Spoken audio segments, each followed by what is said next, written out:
This is AC13. That's the breaker for it. This is a water source.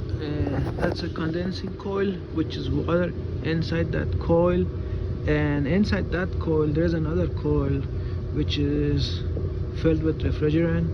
So refrigerant travels, goes to the coil and comes back here to the evaporation coil, evaporator, and that's a compressor. And the condensing coil, with the help of water, takes the heat out of this system to the cooling tower,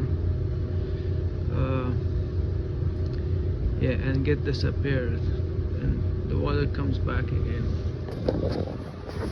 So now I'm here. This unit is